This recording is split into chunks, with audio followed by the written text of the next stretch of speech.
luar biasa ini. Konkret ini, artinya bukan cuma praduga tapi memang menganalisis meneliti bahwa pendidikan kita saat ini, bukan saat ini sih, pada saat buku ditulis. Dan untuk data hari ini kita bisa cek lega di sana. Karena memang pada faktanya banyak sarjana lulusan S1 yang nganggur kayak menumpuk.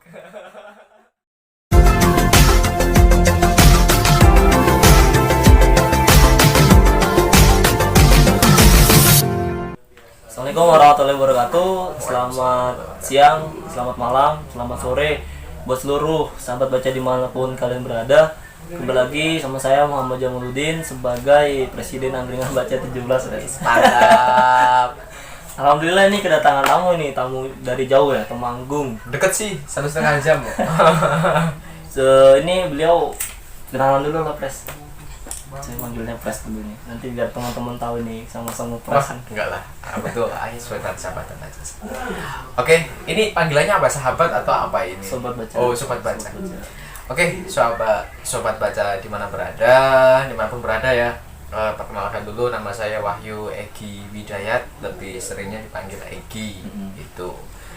Namun biasanya ketambahan Kak ini biasanya gitu, karena basic saya awalnya itu di Pramuka gitu.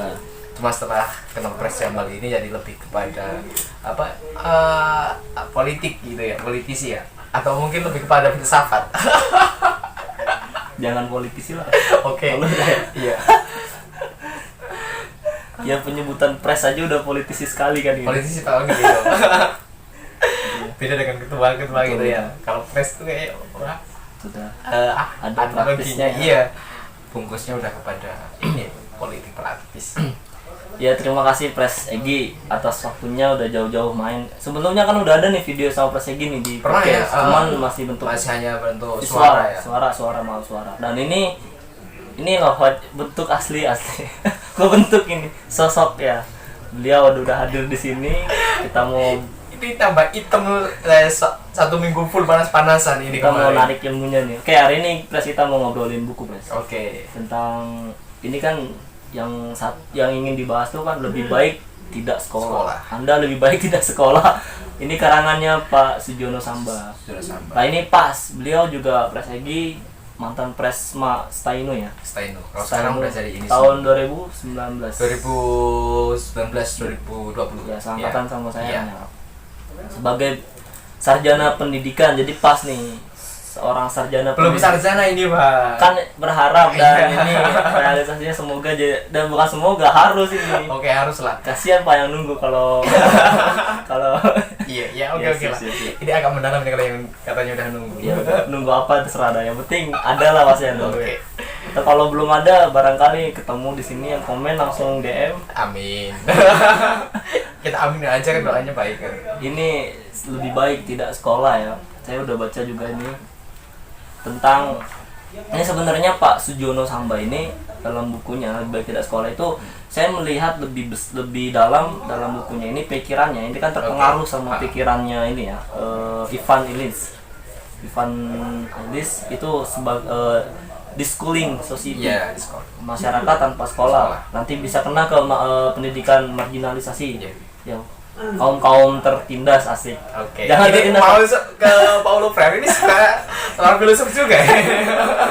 Itu punya pendidikan juga. Iya. Tapi sejauh yang dalam pikiran Ivan itu belum ada realisasi konkret. Iya. Karena dia berpikir bahwa masyarakat tanpa sekolah itu sebenarnya gini, masyarakat yang ada di desa, ada di pelosok-pelosok itu punya pendidikan. Dan tentu petani atau mungkin yang nelayan dan segala macam itu punya pendidikan di di kelasnya masing-masing, dan itu jadi pendidikan pada intinya begitu, tanpa harus ada narasi formalitas dari bentuk sekolah tadi. Nah, makanya kalau di sini lebih baik tidak sekolah. Itu karena kebangun itu. Dan bukunya terus sampai dalam itu dibaca, ternyata ini ada kritik terhadap pendidikan kita saat ini yang hingga saat ini beliau tulis bahwa pendidikan Indonesia saat ini belum menemukan formula yang tepat untuk mengembangkan bakat minat. Pandangan jenengan gimana itu Pak terkait itu? Terkait hal seperti itu ya, ini memang udah ini bukan lagi analogi, bukan lagi asumsi, namun bisa kita lihat, dan saya yakin masyarakat juga bisa melihat bahwa pendidikan Indonesia ini pengaruh terbesarnya, mohon maaf ini, lebih kepada politik. Betul. Sebab apa? Kita bisa lihat sendiri, setiap ganti menteri pasti ganti kebijakan. Nah, ketika kita masuk ke ranah menteri, ranah birokrasi, otomatis kan kita tidak terlepas dengan ini ya, politik ya. Karena memang menteri ditunjuk langsung oleh presiden, bukan dari kalangan ASN atau yang lainnya. Tapi ketika presiden terpilih itu minat dengan orang ini, menganggap orang ini kompeten, ya udah diangkat. Walaupun di situ ketika kita ngomong masalah titel atau gelar, terlepas dari dunia pendidikan. Betul. Lebih gitu. ke Jadi memang ini lah pengaruh politik ini yang sangat keras. Jadi ada pendidikan yang dikomersilkan. Aduh, saya enggak suka. Saya mau bahas itu. Ya, selama jadi ya udahlah, artinya ya kita nggak usah nyari kambing hitam ya, kambing hitam. Ini ya di dalam buku ini juga beliau ya Pak Sujono Samba beliau juga sarjana pendidikan, titelnya di sini ada. Teman-teman bisa kalau kebetulan baca atau tadi saya sedikit baca. Kita merekomendasikan baca juga, jangan justifikasi dari cover, baca dalamnya isinya. Bahwa di bagian buku ini beliau bilang kayak bagian kedua itu prestasi buruk pendidikan kita dan dipaparkan dengan data yang luar biasa konkret ini. Ya kan, dari Depdiknas tahun 2005, terus juga dari United Nations of Development Program. Itu beliau pada tanggal 15 September 2004 hasil surveinya dimasukkan. Ini luar biasa, ini konkret, ini artinya bukan cuma praduga tapi memang menganalisis meneliti bahwa pendidikan kita saat ini, bukan saat ini sih, pada saat buku ditulis. Dan untuk data hari ini kita bisa cek lega di sana. Karena memang pada faktanya banyak sarjana lulusan S1 yang nganggur kayak menumpuk. Kayak aduh. Enggak usah dijelasin. Saya enggak nganggur, Pak. Saya nulis. Menulis. Tapi ya pengangguran juga sih sebenarnya. Itu jadi problem dan saya terlibat dalam sumbangsi data bahwa pengangguran Indonesia dari sarjana yang lulus. Saya menyumbang diri saya di angka naiknya tadi karena saya juga gitu. Artinya ini perlu membenah. Ini juga ketika saya baca buku ini, saya berpikir bahwa iya, gua kena juga kok. Menyumbang itu tadi, angka pengangguran Indonesia dari sarjana naik dan saya satu di antara mereka kayak gitu. Dan karena emang formulanya mau gimana, kita memang terlibat sistem di Indonesia dan dari SD, SMP, SMA terus. Iya, karena memang pengaruh sistem ya. Tapi kalau pandangan saya ya, Pres ya, terkait dengan masalah pengangguran, ya itu semua perspektif ya. Bagi saya itu perspektif. Katakanlah gini, kriteria dari pengangguran itu apa sih? Apakah kita harus pekerjaan pokok atau enggak? Sedangkan ketika katakanlah gini, kita lihat seniman-seniman, apakah itu bisa dikatakan pengangguran? Betul. Kita tokoh yang terkenal aja lah, Sujiwo Tejo. Betul. Itu dia kan seorang dalang, seorang sastrawan juga, seorang penulis juga, banyak lah. Dia jurnalis juga kan dulu. Budayawan juga. Iya, budayawan. Nah, apakah seperti itu dikategorikan sebagai seorang pengangguran? Kan ya itu kan hanya justifikasi bagi saya. Gitu. Karena apa? Pekerjaan kan tidak bisa menentu. Itu pekerjaan tidak bisa menentu. Katakanlah kita basic budayawan. Dan ketika kita ngomong budayawan, itu kan by event. Nggak bisa setiap hari ada. Betul, gitu. sepakat saya, Pak. Nah, ketika seperti itu dikatakan pengangguran, bagi saya no, bukan. Gitu. Ada sebuah statement gini, kita tidak punya pekerjaan nggak apa-apa, yang penting kita selalu bekerja. Nah, di situ selalu bekerja kan kita itu banyak perspektif banget ya. Jika kita breakdown kata bekerja itu banyak banget, kita tidak bisa dari satu sektor saja. Itu, Pres. Jadi kata pengangguran ini oke lah, itu pemerintah mengatakan seperti itu. Dan mungkin dari bukan mungkin ya, dari pandangan PBB dan yang lainnya, kita indikatornya ini. Namun secara pribadi, secara personal, ketika kita justifikasi seperti itu nggak bisa. Terus balik lagi, Pak, apakah pendidikan kita itu mengharuskan kita menjadi pekerja? Enggak.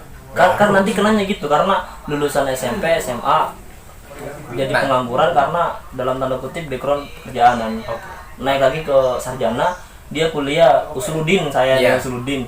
dia harus bekerja di bidang agama kayak gimana kayak gitu kan, ibaratnya kan Usuluddin nih pelajaran tentang agama ya, apalagi ilmu Al-Quran tafsir. Lah itu nanti kan konotasinya pasti dipertanyakan, lu kuliah ngambil Usuluddin mau kerjanya apa kan gitu, apakah harus ini perlu di nggak apa-apa bahas aja. Kalau saya gini, karena ini lebih pada saya kasih contoh lagi seperti tadi Sujiwo Tejo.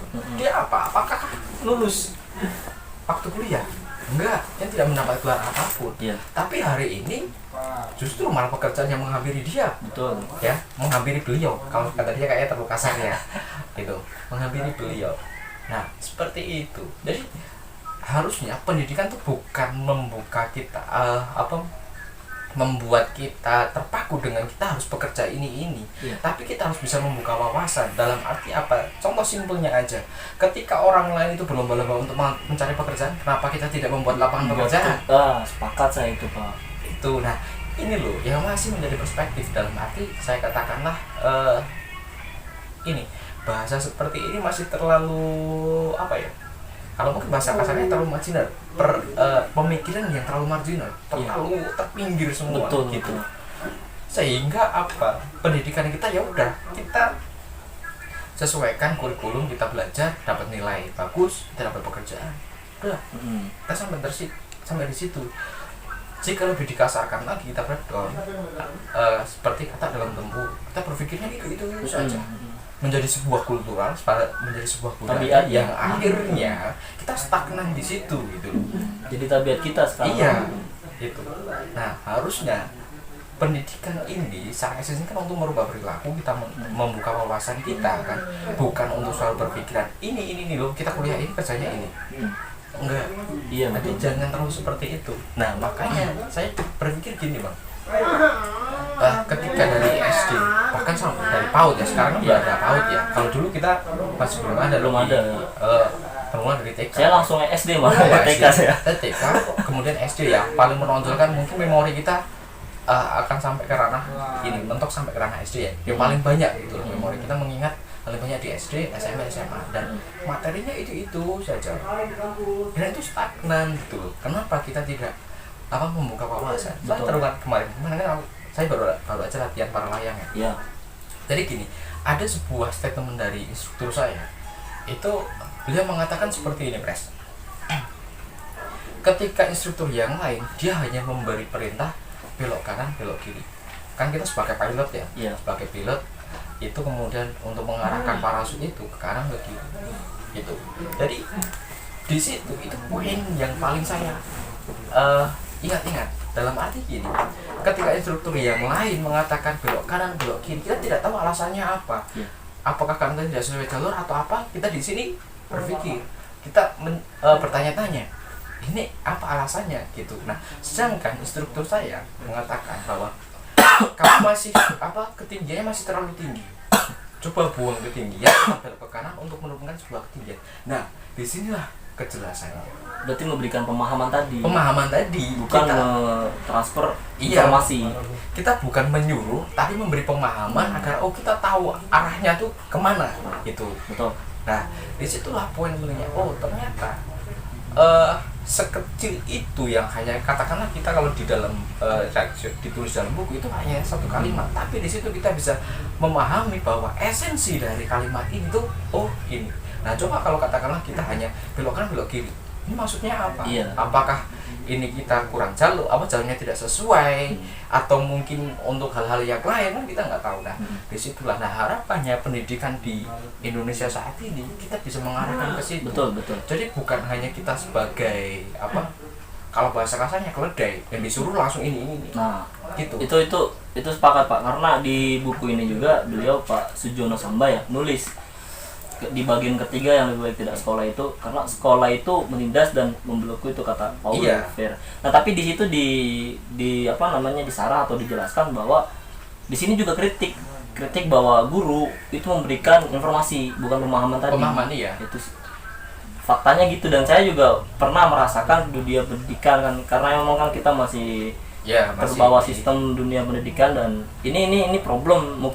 Artinya di sini kita dengan segala hormat ya tidak tidak mengkritik guru, tidak Iya. untuk mengkerdilkan atau ya kayak gitu bahasanya. Cuma kan di sini ada muhasabah bersama atau perenungan bahwa pendidikan itu dari guru memberikan pemahaman, dari kita sebagai siswa atau pelajar itu memberi bisa berinovasi dari Iya, pemahaman harus, tadi itu harus gitu. gitu. Ya, pendidikan kita memang harus harus ada inovasi setiap perubahan itu harus ada inovasi, setiap zaman itu harus ada inovasi. Ketika dulu guru-guru itu masih stagnan pada revolusi industri 3. Iya. Itu nah hari ini kan kita udah masuk ke revolusi industri 4 dan ini pun kita harus Bahkan mau berubah. kelima. Iya. Sudah belum? Kalau negara yang lain udah, Sudah, tapi Indonesia kita masih berkutat di revolusi industri 4.0. Iya. Gitu. Jepang udah 5.0. Iya. Nah, ini kan kita masih berat. Nah, disinilah pendidikan sebenarnya kita harus bisa membuka wawasan. Betul. Kita jangan stagnan dengan teori-teori atau sistem yang dulu-dulu. Gitu. Sehingga pemikiran anak itu bisa berkembang luas. Katakanlah kita yang menjadi rujukan dulu kurikulum 2013 adalah Finlandia. Gitu. Finlandia. Ya, Finlandia. Nah, kemarin instruktur saya dia waktu SMA sekolah di Amerika. Jadi beda banget kurikulumnya di sana. Betul. Itu. Nah, dan hari ini pun ketika kita melihat masalah pendidikan itu selain guru yang stagnan seperti itu, kita mata belajarnya terlalu banyak, Bang. Bagi saya terlalu banyak. Apa sih? Kenapa nggak kita konconkan kepada skill anak? Itu. Oke lah, pengetahuan itu penting. Itu ya, pengetahuan itu penting. Namun tidak kalah pentingnya adalah kita meluruskan. Jadi kita memberi jalan yang lebar untuk pengembangan skill-skill anak ini. Justru malah skill ini yang nanti akan membawa mereka selain bekerja ya. Kita tolong aja lebih luas lagi karena bekerja ini. Ya, kalau memang arahnya pendidikan bekerja, kan justru malah ini yang dibutuhkan, Iya. bukan hal yang lain. Kehilangan esensi dari pendidikan. Iya, pendidikan sendiri. Gitu. Nah, selain itu kita terbelenggu dengan formalitas. Katakanlah seperti itu. Kita Harus nggak punya ujian dapat nilai sekian lulus. Iya, Itu kan lulus. formalitas kan gitu. Iya. Nah, Kemudian kalau kita dapat nilai baik, wah kita akan ditempatkan seperti ini. padahal enggak. Belum Realitanya enggak gitu. Enggak gitu. Gitu. Nah, kita tertarik dengan inilah sistem dari Apple, kemudian yang dari Deddy Corbuzier. Iya. Deddy Corbuzier itu kan dia mengambil kru-kru itu kan bukan dari ijazahnya, bukan dari ijazahnya, tapi dari skillnya dia. Betul. Gitu. Nah, ini katakanlah seperti ini, Pres. Ketika kita ijazah, kita hanya berkutat pada bahasa Indonesia, bahasa Inggris, IPA, IPS, dan yang lainnya. Namun skill dia, apakah nanti katakanlah kita ngomong programmer, ya, katakanlah kita sebagai seorang programmer atau seorang desainer, Iya. apakah kita butuh IPS, Iya betul. sosial? Kan nggak begitu, Betul. ya. Walaupun nanti secara secara interaksi di lingkungan masyarakat kita itu kan butuh, gitu ya. Namun kan untuk pekerjaan ini Secara juga fokusnya secara ya. fokusnya enggak gitu. Nah, harusnya pun sertifikat yang lain itu wah ini skillnya bagaimana. Nah, dilihatnya di situ. Jadi sertifikat pelatihan itu harusnya juga bisa menjadi pertimbangan tersendiri. Betul. Bahkan harusnya itu bukan hanya sekedar ijazah saja. Sehingga nanti pemikiran generasi muda Indonesia ini yang dikatakan generasi emas itu bisa memandang luas. Oh, saya pengembangannya di sini, ya udah kita fokuskan ke situ. pada emang itu Ya, kualitas sehingga nanti kita masing-masing. bisa menjadi ahli di bidang itu. Betul, gitu betul. kan. Dan itu ini apa yang kita bicarakan itu kan sebenarnya potret dari Iya, buku potret ini di kan. situ, Dari ya. buku ini lebih baik tidak sekolah kayak gitu. Itu luar biasa sekali ini buku. Saya merekomendasi buat teman-teman semoga bisa membaca buku ini, bisa cari bukunya Iya. terserah di mana lah. Intinya ada buku yang kecil tapi luar biasa dalam sekali Ya, nih. sama juga ini karya dosen saya Iya. di ini Senut Manggung itu saya sukanya dengan bahasa yang selalu nyeleneh gitu. Masa judul guru dilarang mengajar? Coba bayangkan esensi guru itu apa? Tapi disuruh dilarang mengajar. Ya karena seperti itu pengajaran guru dari dulu sampai dengan saat ini walaupun itu hanya beberapa itu kan itu masih stagnan di situ lah, Bang. Kita belum bisa mau berinovasi gitu. Pengembangan yang lain itu masih belum dikuasai. Nah, harusnya kan di sini Iya. itu. Nah, Guru dilarang mengajar, guru lebih dilarang baik tidak mengajar sekolah. sama iya. Intinya kan dari ketiga buku ya. Dulu saya pernah baca Paulo Freire juga, Iya. Pendidikan Kaum Tertindas. Iya. Kemudian ini 11 sudah baca juga, itu sama. Kondisi dunia pendidikan. Nah, buku karya dosen saya itu juga sama, itu juga mengkritisi ya pendidikan, namun lebih cenderung kepada yang FDS kemarin yang digaung-gaungkan awal tahun 2018 ya. Iya. Ya tahun 2018 digaungkan full day school itu kan juga menjadi pendidikan yang kurang apa ya, itu malah mengurangi problem jadi iya, malah dan jadi problem masyarakat pelajar. pelajaran iya, kita mengurangi waktu untuk keluarga dan yang lainnya, malah kita terlalu tertekan di situ. Belum lagi nanti masalah itu perlengkapan yang tidak memadai. Terus banyak lagi. Terus gini Pres, ini kan di buku ini ya Pak Sujono Samba itu kan menawarkan opsi dari lebih baik dari sekolah itu, beliau menawarkan opsi pendidikan alternatif. Beliau menggagas pembelajaran alternatif pada Korea Toiba di Salatiga. Yeah. Itu sebenarnya kan para petani dikumpulkan dan itu ada pembelajaran bersama, terserah belajar apa aja di situ dah. Dan ternyata itu efektif, bisa mendokrak dari pola pikir, pemahaman dan lain segala macam. Nah, tapi yang sangat saya sayangkan ya, bahwa pendidikan yang digagas kementerian kita dari dekade terus ke dekade, pergantian dekade lah bahasanya ya, pergantian kepala menteri pendidikannya, itu malah menjadi pendidikan yang bermasalah kayak gitu, malah belum menemukan formula. Padahal artinya gini, harusnya pendidikan yang digagas oleh negara yang mencerdaskan kehidupan bangsa itu menjadi efektif. Nah, pendidikan alternatif itu bukan lagi sebagai pendidikan yang sangat ya kayak gini, pendidikan alternatif kayak pramuka misalnya di eskul, terus di UKM itu ada organisasi-organisasi, mereka malah menemukan bakat di situ. Harusnya kan bakat ditemukan di pendidikan yang digagas oleh negara. Harusnya. Yeah. Tapi malah kebanyakan teman-teman kita itu mendapatkan pendidikan yang memang menemukan jati dirinya di bangku-bangku non formal. Itu malah disebut pendidikan alternatif. Kayak apa? Kayak seolah-olah itu kayak ketuker gitu perannya. Padahal kan yang menjadi peran penting kan ya negara. Negara menjadi mencerdaskan kehidupan bangsa gitu. Oke lah. Dengan segala hormat banyak pihak yang sudah mengarah sana dengan ada beasiswa LPDP, beasiswa bidik misi untuk mendongkrak itu, tapi ini juga jadi koreksi dan jadi sama-sama berpikir untuk merenung, muhasabah ya kayak gitu ya. Yeah. Kita mengintrospeksi diri dari pihak guru, apa yang perlu dipersiapkan untuk membangun pendidikan Indonesia lebih maju, terus dari pihak keluarga di rumah, pendidikan di lingkungan keluarga itu gimana, pendidikan di lingkungan masyarakat gimana, dan khususnya di pendidikan di Indonesia sendiri sistemnya itu kita sangat berharap menemukan formula yang luar biasa, bisa itulah mengantarkan minimal minimal masyarakat kita itu dari banyak aspek gitu, bisa melek literasinya, dia di di akademiknya dia fokus dalam konsennya begitu. Kadang kan suka offset kayak gitu kan, ada yang misalkan kayak sarjana pendidikan nanti kerjanya malah di sini begitu, dan itu sangat disayangkan Pak kayak gitu. Padahal Oke. Jadi gini Pres, kalau hemat saya terkait dengan seperti itu.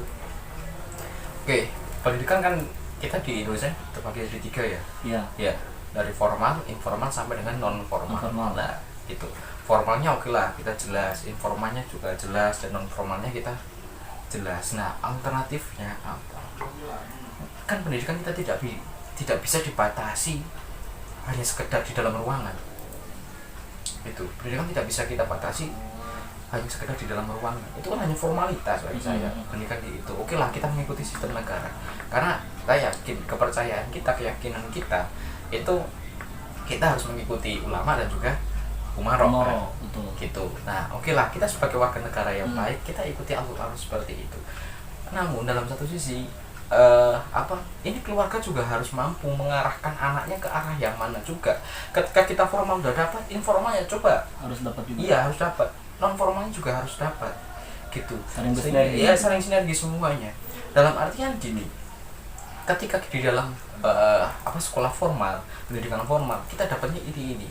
Namun, yuk jangan batasi anak ingin belajar ini, tapi dibatasi jangan. Ini orang tua juga harus berpikir. Jadi kan faktor pendidikan kan juga pengaruh banyak banget ya. Ada faktor lingkungan, faktor keluarga, dan juga faktor teman juga. Di situ pun juga mencangkup unsur-unsur pendidikan. Betul. Kan? Gitu. Katakanlah gini, kalau kita di lingkungan teman, kita buat seperti dengan buat akhirnya baca seperti ini, buat diskusi, itu kan juga salah satu pendidikan. Iya. Itu salah satu pendidikan. Kita di keluarga jelas orang tua adalah pendidikan utama bagi anak. walaupun itu ditekankan pada seorang ibu kan. Itu tapi di sini juga penting. Nah, masyarakat kita untuk menganalisis karakter orang-orang itu seperti ini. Nah, alternatifnya bagaimana? Biarkan anak berkembang sesuai dengan kemauannya. Sepakat Pak. Gitu. Jadi orang tua hanya memberi sebuah rambu-rambu, silakan. Itu orang tua memberi sebuah rambu-rambu, monggo. Itu silakan, anak mau melakukan apapun silahkan. Kan ketika sudah balik, ya kata kriteria balik kan kita udah bisa membedakan antara yang benar dan yang salah. Itu antara baik dan buruk. Itu kemudian ada manfaat dan enggaknya kan udah diserahkan kepada kita. Silakan jika itu ada manfaatnya, kenapa tidak dilaksanakan? Ketika tidak, ya udah kamu batasi di sini, nah kasih rambu-rambu aja. Betul. Jangan sampai kita malah mengekang mereka untuk mengembangkan skill-skill kita. Nah, ini juga itu salah satunya. Jadi kita tidak selamanya pendidikan itu yang kita salahkan pemerintah. Pemerintah membuat aturan seperti ini, tapi keluarga itu juga harus bisa mengarahkan atau memberi rambu-rambu agar anak itu tidak lewat jalurnya. Betul. Itu semuanya berperan. Iya, semuanya berperan. Betul. Harus. Sehingga pendidikan ini bisa efektif gitu. Semua. Nah, satu lagi, peran pemerintah adalah membuat aturan, tapi hari ini yang seorang guru, apakah dia memahami undang-undang sistem pendidikan nasional secara keseluruhan lah, minimal beberapa pasal yang memang itu pokok-pokok untuk dipahami. Betul. Nah, di sini kan kadang berbeda gitu. Mereka tidak mau memahami masalah undang-undang sistem pendidikan tentang sistem pendidikan nasional, tapi ini yang perlu kita luruskan juga niat mereka. Niatnya untuk apa? Kalau mencari uang, ya tolonglah pendidikan jangan digunakan untuk mencari uang. Itu yang ini jadi kan juga sama juga. Sehingga mohon maaf, kebanyakan para PNS ini dia rela meninggalkan anak-anak didiknya hanya untuk melengkapi sertifikat agar kita bisa PAK. Nah, rela meninggalkan anak-anak agar mendapatkan sertifikat untuk nanti sebagai persyaratan kita sertifikasi. Tapi ini dengan segala hormat kita tidak mengkritik ya. Kita berharap bahwa ayolah berprofesional gitu. Profesional. Nah, kebanyakan ketika kita ngomong masa pendidikan seperti itu, kenapa tidak di luar jam? Iya. Jam pendidikan gitu. Katakanlah gini, misalkan hari ini pendidikan belum begitu efektif ya. Belum begitu efektif secara tatap muka, gitu. Kita masih menggunakan daring. Nah, coba misalkan ya, mungkin ini saya hanya penawaran. Ini juga masih saya analisis juga. Katakan pendidikan kita seperti Finlandia, kita tidak sampai hanya beberapa jam gitu kan. Iya. Katakanlah mulai jam 7 sampai dengan jam 11 atau jam 12 gitulah. 5 jam sampai 6 jam misalnya. Itu. Kita efektif, kita gunakan waktu itu untuk pendidikan anak-anak. Silakan setelah itu lepaskan, anak mau ikut les atau mau ikut apa, ya monggo asalkan anak itu mau. Nah, kemudian guru ketika kita mengadakan event untuk menambah sertifikat, ya setelah pulang sekolah. Jangan malah menggunakan jam efektif untuk belajar itu, kegiatan belajar mengajar di dalam kelas. Siap. Nah, ini kan juga menjadi problem juga. Kenapa tidak di situ? Justru malah mereka merelakan meninggalkan anak-anak atau peserta didik hanya untuk menambahkan hal seperti itu. Iya, sangat disayangkan. Padahal kalau kita ngomong secara kepentingan, justru malah KBM ini kepentingan orang banyak, bukan hanya kepentingan individu. Betul. Nah, ini yang perlu kita benahi juga. Sama-sama introspeksi. Iya, sama-sama introspeksi gitu. Jadi siapapun ya monggo yang dia penyelenggara, katakanlah penyelenggara kegiatan untuk kepentingan guru-guru, ya tolong kalau bisa janganlah ambil jam efektif untuk kegiatan belajar mengajar, tapi ambil setelah bulan itu. Nanti malah nggak banyak yang itu. Nah, ini juga menjadi problem sendiri, Pres. Betul. Ya. Guru-guru udah punya anak, jadi kasihan anak-anaknya. Nah, itu udah menjadi tanggung jawab. Itu loh. Ketika ingin seperti ini, ya kita harus bisa mengorbankan. Kita bagaimana bisa memanage waktu. Iya. Walaupun saya sendiri masih belum bisa. Iya. Tapi dengan analisis seperti itu, melihat introspeksi diri kita sendiri, harusnya sampai seperti itu gitu loh. Betul. Sepakat saya, Pak. Gitu. Jadi guru fokuslah mengajar ke jam sekian, jadi nanti ada aturannya, pelatihan dari jam sekian, katakanlah jangan ditinggal kasih tugas, jangan diapa-apain gitu loh, diberikan pemahaman. Iya, pemahaman terlebih dahulu gitu, sehingga pendidikan ini bisa maksimal. anak-anak bisa mendapat sebuah kasih sayang dari seorang guru agar mereka untuk semangat belajar. Itu. Ini yang kita sampaikan balik lagi ke perspektif buku nih ya. Iya. Jadi Sama kalau tadi. teman-teman misalkan realitanya nggak gitu, dilihat dari sisi lain, oke. Cuman kan ini kan dari penulisan buku Pak Sujono Sambal lebih baik tidak sekolah itu arahnya ke sana. Arahnya ke sana bahwa ada satu titik bahwa hal tidak efektif karena beberapa hal yang tadi kita sampaikan. Iya. Karena itu. Gitu. Dan di sini pun judulnya ini juga masuk juga, Pres. Dalam arti gini, lebih baik tidak sekolah itu belum tentu mereka yang sekolah malah ilmunya lebih banyak. Betul. Dibandingkan yang tidak sekolah. Ini di awal kalimat aja beliau memaparkan bahwa apa tadi, boleh putus sekolah asal tidak putus belajar. Iya. Nah, itu yang menjadi di dalam buku yang itu yang saya baca juga, bahwa karya tulis saya juga itu pendidikan minimal 9 tahun. Gitu. Wajib belajar minimal 9 tahun. Loh, kenapa belajar dibatasi? Harusnya wajib sekolah. Karena kan sekolah oke 9 tahun. Belajar kan sampai mati. Betul. Itu udah ibarat kata beda jauh ya. Beda jauh. Malah itu disekat, malah kita nggak boleh belajar setelah udah 9 tahun. Kan wajib. Misalnya kan kalau udah konteksnya nggak wajib, sudahlah, yang penting udah 9 tahun. Udah gitu. Nah, ini harusnya kita luruskan juga. Kita dihegemoni di sini. Iya. Maksudnya di satu hegemoni lah bahasanya. Dihegemoni oleh pemikiran kita, sistemnya seperti itu, dan aduh.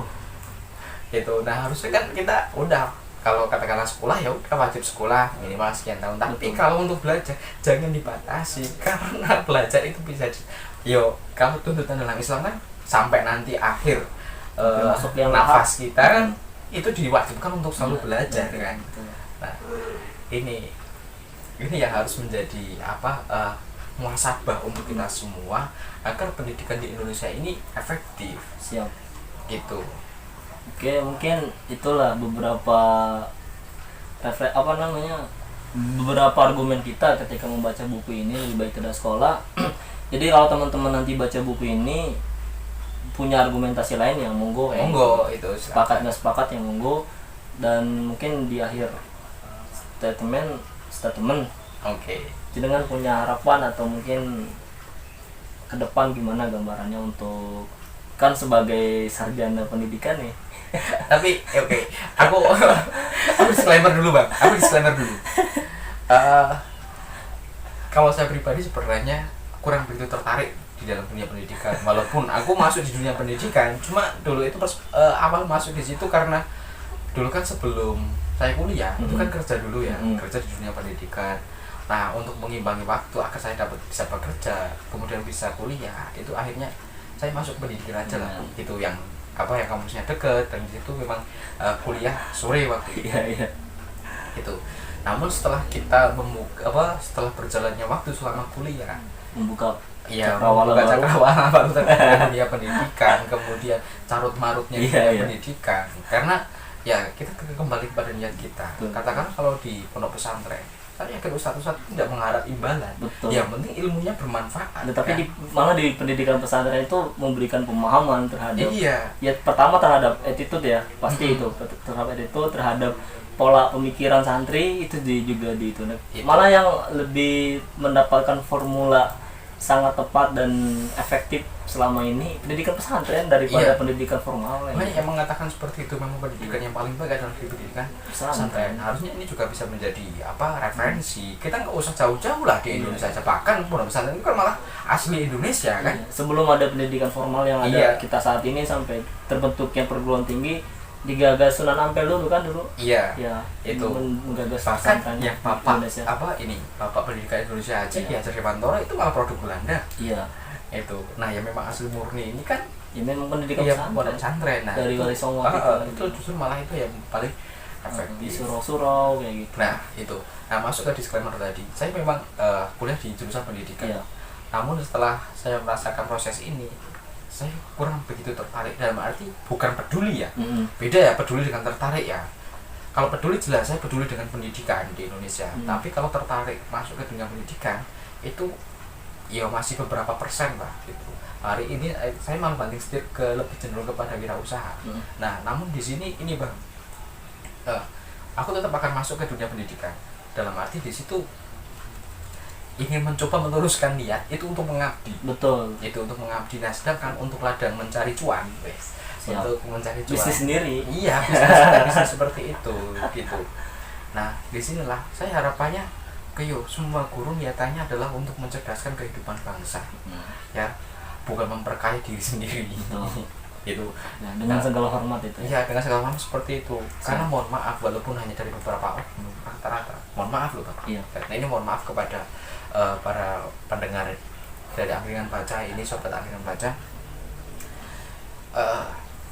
Ya saya lihat itu banyak sekali PNS yang berisi, PNS terutama guru ya. Saya ingin berisi di guru ini, fokusnya kepada guru. Itu lebih baik kita mendapatkan gaji yang besar walaupun kita meninggalkan siswa. Itu. Nah, ini yang perlu kita luruskan, dan semoga saja sobat baca ini mampu merubah sistem pendidikan minimal, walaupun kita tidak bisa merubah sistem, tapi untuk pendidikan di tingkat bawah. Nah, tadi yang disampaikan perjalanan marginal, kalau saya katakanlah untuk yang bawah ini memang marginal gitu. Karena mohon maaf, ini biasanya tajam ke bawah, gembul ke atas. Iya, betul. Ya, itu mohon maaf banget. Aduh. Gitu. Nah, itu makanya kita sebagai kaum pendidik, karena kaum pendidik itu tidak sebatas guru, tapi orang kita tua pun juga sendiri, bukan hanya orang tua, tapi kita sendiri Betul, loh, kita sendiri ya. itu juga harus bisa menjadi kaum pendidik. Toh kalau bukan untuk yang paling mendasar adalah untuk anak-anak kita, gitu. Belum sampai ke orang-orang sekitar kita. Jika nanti kita kembali pada kampung kita, otomatis apa dengan akan diam aja? Kan nggak mungkin. Betul. Nah, itulah pressure. Mari kita Penting buat sekali. penting sekali. Kita buat inilah esensi dari pendidikan, itu membuat mereka belajar, membuka wawasan mereka agar jangan terpaku. Kita jangan seperti kuda yang kita hanya menatap ke depan aja. Ketika kita ada fokus bekerja, Dipecut kita akan kiri bekerja gitu ya. terus itu. Nah, tapi janganlah kita mencoba membuka cakrawala yang lebih luas agar memang benar-benar bisa dikatakan bahwa generasi muda ini adalah generasi emas, dan pendidikan di Indonesia ini tujuannya adalah untuk mencerdaskan kehidupan bangsa. Itu bukan untuk mencerdaskan secara pribadi, tapi untuk bangsa. Nah, makanya perlu kaum akademis, kaum muda atau generasi muda Indonesia ini untuk membuka ruang belajar, ruang diskusi, entah itu ruang apapun yang di situ esensinya adalah untuk pendidikan. Siap. Dan itu untuk merubah mindset kita, jangan selalu terpaku dengan kita bekerja. Oke lah, bekerja. Namun bagaimana caranya kita juga bisa membuka lapangan pekerjaan. Karena saya yakin orang-orang sekitar kita, mereka juga butuh bekerja. Sepakat, Pak. Menciptakan pekerjaan. Menciptakan pekerjaan. Nah, esensi pendidikan ini adalah membuka cakrawala. Kita jangan selalu terpaku dengan satu perspektif saja. Siap. Terima kasih, Pak. Luar biasa nih ya. Calon sarjana pendidikan tapi udah seperti sarjana pendidikan ini.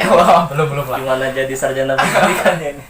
Oke, terima kasih buat semua pendengar ya. Sampai detik ini itulah, sepakat gak sepakat, tapi buku ini real ada memang, iya. Yang kita bahas itu arahnya ini ada dalam buku ini. Luar biasa sekali. Saya sangat mengapresiasi. Salam takzim buat Pak Sujono Samba.